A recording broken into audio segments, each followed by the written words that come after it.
Hey guys, Professor Bill, Comic Book University. X-Men Legends, issue number 1. More like X-Men's Legends regurgitation. No. Are you comparing this with Vomit? Partially. Let me explain. The art in this was amazing, though. So let's talk about who made the comic book. We'll go from there. This is The Burning Blood, part 1 of 2. It doesn't say that here, but it is. It says it in the back of the book. Shattered crystals, scattered dreams. The writer is the writer. Brett Booth is the penciler. Adelso Corona is on inks. GURU-eFX doing the colors. BC's Joe Caramagna on letters. And X-Men were created by Stanley Jack Kirby. Editor's note, this takes place in the 1991 volume of X-Men, issue number 39. So this takes place after that. So from like 40 on. Good to know. So 1991 X-Men issue number 39/40 plus. So that means around 1994 into 1995. Excuse me, which is right around the time that Marvel Comics failed. They went bankrupt in what, 96, 97, something like that. And they didn't just go bankrupt out of the blue. It was leading up. There was a lot leading up to it. We're going to get into all that good stuff. This comic book, more than anything, it's been suggested, hey, are you going to read this comic book? Are you going to read this comic book? Are you going to do this comic book? Dude, please do this comic book. Okay, cool. Even at the comic book store, people are like, dude, you got to review this comic book. Okay. I'm doing it now. Okay? I'm supposed to actually have 2 really big assignments in a business ethics course I'm supposed to do. I'm going to leave that, and I'm going to do this instead. I am actually taking a break, and I'll do this now, obviously. But, what do you call it? Here's the thing. This comic book, more than anything, makes me take another look at Brett Booth. For Brett Booth, I'm pretty sure I've complimented all of his work before. I know his name and I think fondly on the name Brett Booth, but I can't think of a single seminal work that he's done. And now this is probably going to have to be that thing that I always refer to. Brett Booth, yeah, the guy who did X-Men's Legends Regurgitation. It was that good, yeah. Like, here's the guy who can imitate Jim Lee's work, which, wow, did not know he was capable of doing that. Really amazing stuff. To be able to pull that off as excellently as it did, I am thoroughly, genuinely impressed. Wow to the wow. Seeing this art, seeing this style, it did take me back to that time period where I did eventually quit reading comic books. And there's a weird way that it happened. I lived during that time. I was a teenager. Actually, I was a little bit older than a teenager by that time. I would kind of miss going to the comic book store once in a while, and oops, I would just have a little bit more to buy. Still had a pull box, so it wasn't that big of a deal. I would Comics Plus, which is no longer in business in New Jersey. That was the comic book store I frequented the most. I would ride my bike all the way there from Asbury. Oof. Anyway, the comic book industry started going south at this time because right around the time that X-Men 1 came out, they killed Superman over at DC and then a year later brought him back, showing that comic books didn't really mean anything. Death didn't really mean anything. Marvel, for its part, they did a lot of bad things, a whole lot of bad things. One of them was they started realizing that a lot of us comic book guys, us collectors, we were actually collecting the comic books. Bags and boards became a big thing, when they were never really that big of a thing in the past. I remember going and buying long boxes of comic books, long boxes to put my comic books in, and I would buy the Mylar bags and I would buy the cardboard backing for inside the bags. And we would start being careful with our comic books. We weren't just folding them and putting them in the back of our pockets, like way, way, way back in the freaking day, Back in the day when people used to rip off the covers of the comic books, and that was the original pirated comic book back in the day. There was no online to pirate them. They would rip off the front cover and get their money back for the comic book, just, like in the magazine sales in these drugstores and grocery stores, at the newsstands, as they were called. in order to get their money back. And then they would still have the comic books, so they can either give it or sell it to some kid, like me. My parent, or my father, both of my parents really, but especially my father, would come home with loads of comic books without the covers on it. So I have all this comic book knowledge, mostly from DC, where I don't know what issue that was because the cover wasn't there and I was 7. You know what I'm saying? Um, anyway, the uh, the company of Image formed it around this time, and I know that Marvel likes to especially blame the destruction of the comic book industry on Image. The fact of the matter is, it's simply not true. It's simply not. Sure, there might be some responsibility there, but no, like, Marvel was responsible for all of it. This was immediately after the time when they fired Jim Shooter, who was the best thing for comic books, and unfortunately, he was also the best thing for comic book creators at the time. Uh, Realistically, he and especially Neil Adams were fighting for creator rights. Neil Adams was actually fighting for creator rights. Jim Shooter's really good friend, Neil Adams, was doing that. And Jim Shooter started saying, you know what? I'm actually in a position of some power here. Let me see if I can actually start doing that. And he did. He actually started giving creator rights and returning the the properties back to the artists' renditions back to the artists. Start giving their original work so they could do whatever they want with them, including sell them for top dollar. Um, the 10 heroes, literally heroes at Image Comic Books came along. They were all working for Marvel at the time, and they said, you know what? We want to get paid better for what we do. And Marvel Comics was like, bro, Spider-Man sells. Like they told this to Todd McFarlane, who they gave his own Spider-Man book to because we loved. I know there's some people today who say, "Oh, I don't dig it." Nah, dude. Back in the day, we couldn't get enough of Todd McFarlane's Spider-Man. Those webs everywhere, the spiders, counting them all and whatnot. It was out of this world to find some of this stuff. Like what? Anyway, these guys were all chased out of Marvel because, they're like, oh, we're not going to give you creators' rights. We're not going to pay you. We're not going to do any of this stuff. And the guys that, who eventually formed and founded Image Comics, they were like, we're not going to go the Jack Kirby and the Steve Ditko way. We're going to have our rights. And if Marvel is going to argue right now that we don't matter, okay, cool, baby, we out. And they went and they did their own thing.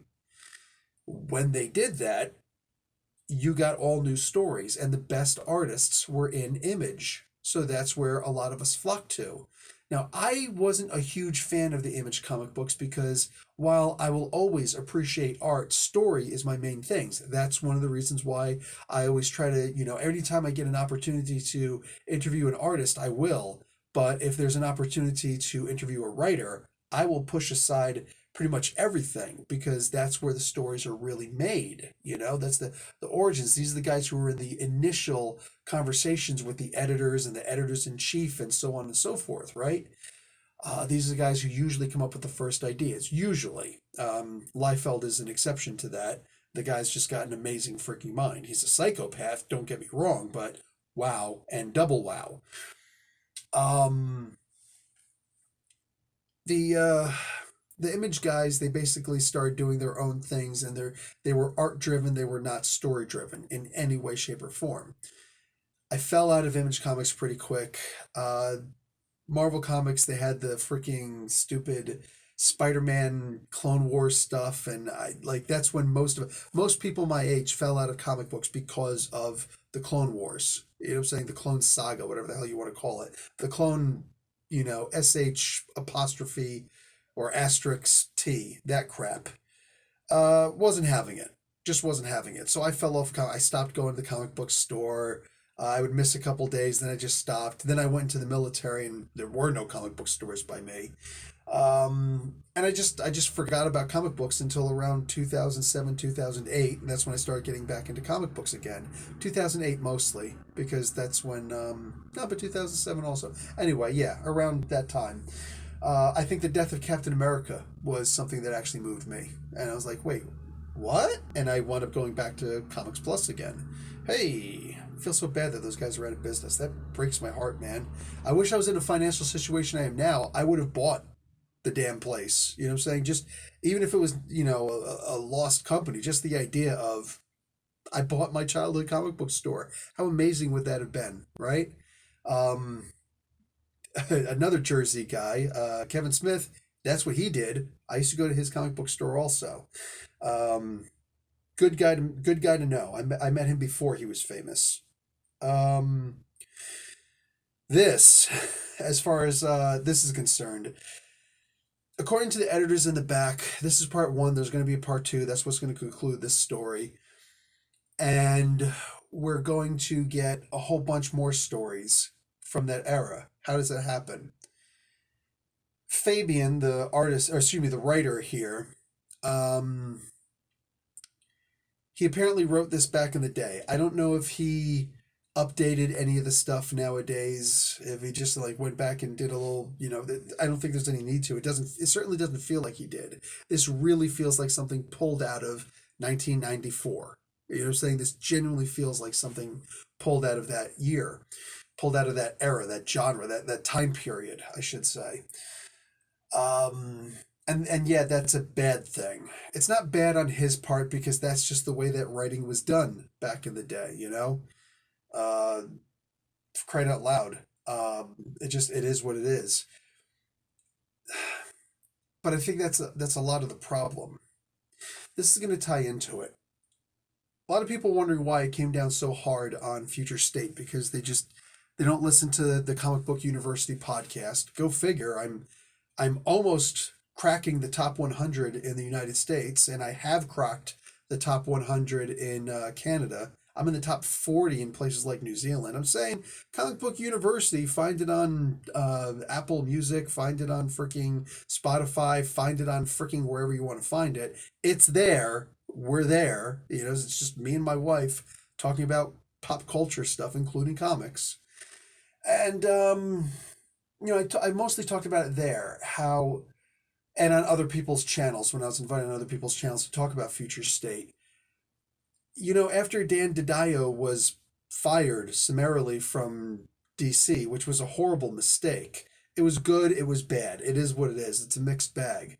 Jim Lee, one of the main reasons why um, Image Comics failed, because he wound up being a traitor.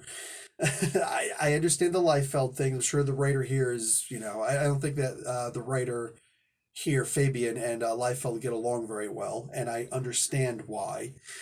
But it is what it is. And I don't know the detail. I don't claim to know the details. I don't, whatever. Anyway, I've never really talked to Liefeld about it.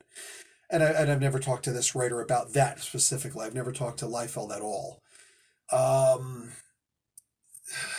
what have you? DC was basically supposed to go into the 5G. All right. It was supposed to reinvent the DC universe, and that's what it was supposed to be the reboot, like the new Rebirth, the new 52, the new Crisis. You know what I'm saying? It's supposed to be the new thing that actually started all of this new universe stuff.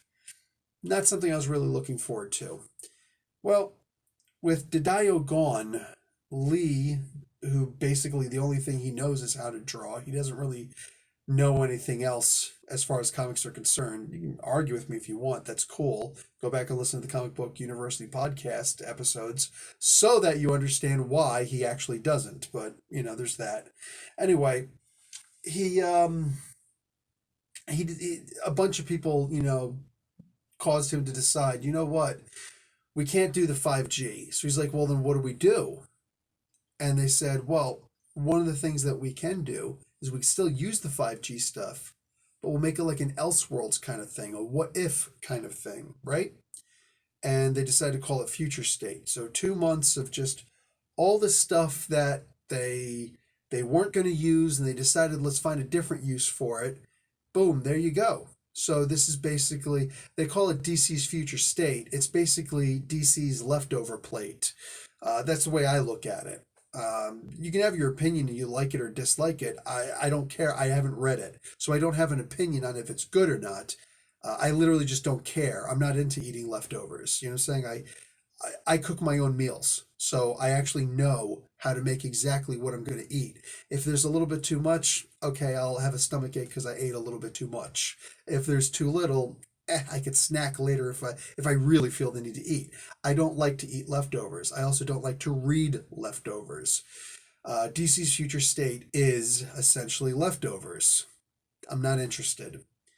Likewise with this. This is a leftover. I'm not mad at the writing. I'm not mad at anything here. It's just, it's a leftover. I recognize that immediately. There is no way that Fabian is this guy. And Fabian's a good writer. He's a really good writer, you know? I may not get along with him, but maybe that's just two assholes from Jersey, you know, say who knows. But like, I'm not going to take anything away from the guy. He's a great writer. Let's go back to he's a really good writer. Let's just do that. I gotta be fair. I gotta be fair on both angles on this. All right, he's a really good writer. And yeah, um, this this was clearly something ripped out of the past. Again, I don't know if he went back and revamped anything or edited anything. I don't know, but this clearly isn't something that he just out of the blue wrote right now, and that's evidenced in the idea that it's said in the back of this book by one of the editors, hey, yeah, this is actually a story that was done back in the day, but we never actually put it out. So let's just make sure that we can clarify this. Regardless of whether you like those stories or not, I'm not here to argue whether the stories were good or not. There's going to be some implications, but I'm not here to argue what you like and what you don't like. You're free to like and dislike things that I like or like, respectively. Like, it doesn't matter. Like, everybody's opinions are valid, you know, in so much as what they like and what they don't like. What I am going to argue, though, is that Marvel Comics, who drove away the best artists that comic books had to offer at the time, and who drove their company into bankruptcy, and which eventually led to the sale of Spider-Man to Sony and the nowadays inconsequential sales to Fox of the X-Men and Fantastic Four properties.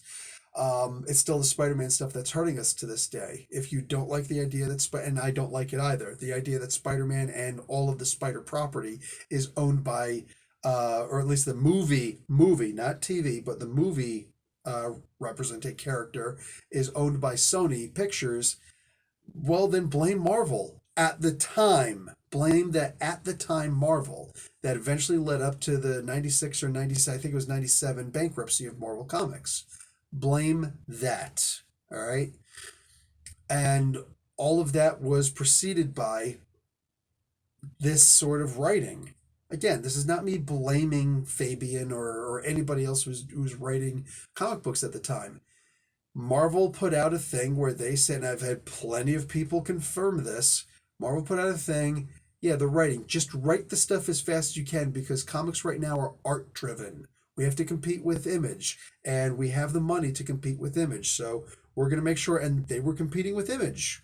They were. They eventually hired Image to do their Heroes Reborn stuff, which is like, okay, cool. It's interesting. That's where we get a lot of the modern changes of stuff. What do you call it? Ben Grimm was a fighter pilot during not World War II anymore, like he was in the original Fantastic Four issues. No, now he's a fighter. He was a fighter pilot during Desert Storm instead to modernize this stuff better. Okay, cool, cool. You know, you get the Marvel sliding time scale where things happened when they happened. Don't worry about that. They happened in general, and some are more concise than others.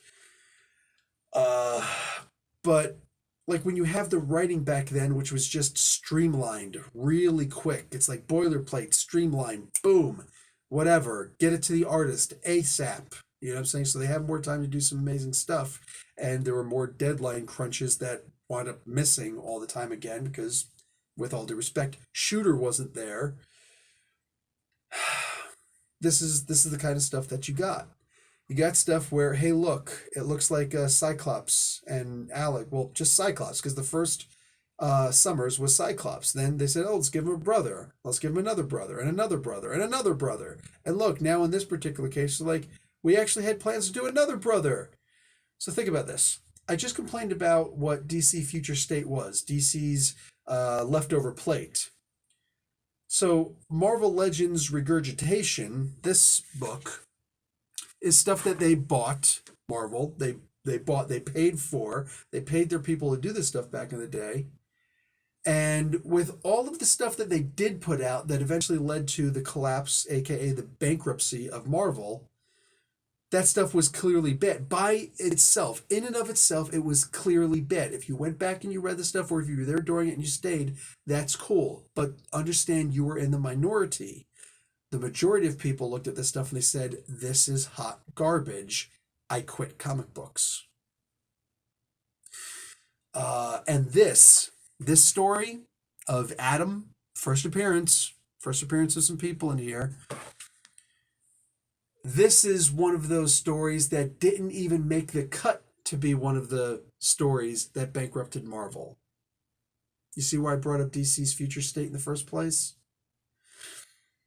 At the end of the day, this review is less about the story because who cares about the story? Unfortunately, it's considered canon now, but that doesn't really matter. If enough people don't like this and they say, this is stupid, this is booty, then it's not going to be canon. Like, just because somebody says something is canon, that could be whipped out of canon in a heartbeat, right? It doesn't mean anything. And things that weren't in canon that we said, this should be in canon, it is in canon. How do you like that? Yeah, we get it. We understand because it's corporate politics. It's not about taking the best stories and even art. It's not about taking the best of comics. It's about taking the stuff that made the most money. The problem is that's the way that a corporation thinks. That's not the way that fans think, right? So these corporations, they go back and they look at the numbers and they say, oh, when did things sell the most? Oh, it sold at this point. That's when it really sold. Yeah, that's when we were buying comic books because we thought that they were going to be worth something back in the day. Ooh, another first appearance. Got to make sure I get this one. Ooh, just got to buy these. You never know which one's going to be the next big one, right? And Marvel took that and they just fleeced it. They didn't act like a good company, like when Shooter was there, like when Stan Lee was there. They didn't, look at the company as a form of entertainment that they could certainly profit off of. They just looked at it as a cash cow. And that, not Image Comics, that is what led to the downfall of comic books as a whole. We suddenly realized that, oh, look, comic books aren't really going to be worth much of anything. There's a speculator market today, and a lot of it's really cute and whatnot, but no, the really expensive comic book, because you might see the first appearance of Omega Red. Got it. I got it for $5. You might see it once in a while for $20, $25 on eBay, whatever you're seeing it for. That's cute and all, but you will see it for a lot lower because a lot of those books aren't selling for those prices. That's just one of the tricks that speculators use to mark up a price. I want to sell this comic book for $10, $15. You know what I'm saying? Sometimes even for just $5. So I'm going to put the price up at this price, and then I'm going to buy my own comic book so it looks like I'm losing what, 43 cents, whatever the hell it costs to put up an ad and actually sell something on eBay. Yeah, big deal. Lost leader. Easy recovery. Then they turn around, they relist the exact same comic book, but this time for a little bit lower because they're like, oh, look, here's the lower price for such and such.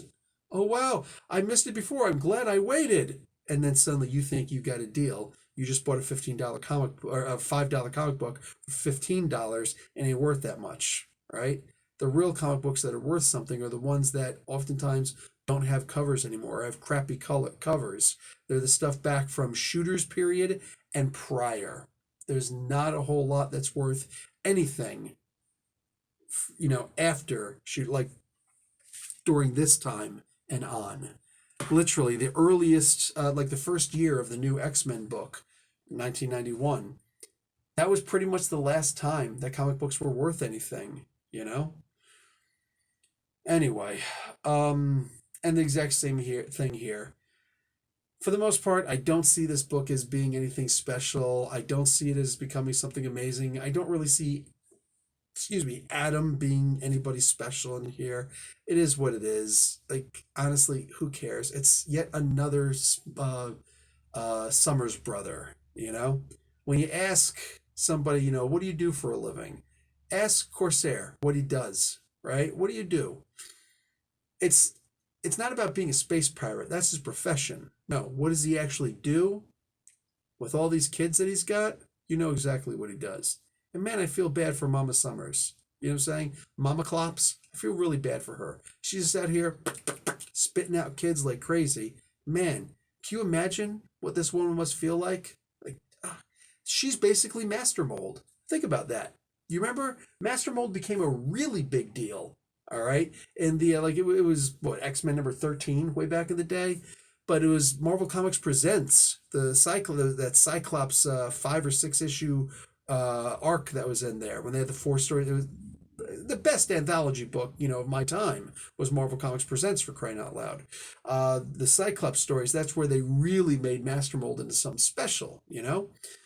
Well, as it turns out, Master Mold is just for Sentinels, but Master Mold human version, the Summers version, is actually Cyclops' mom.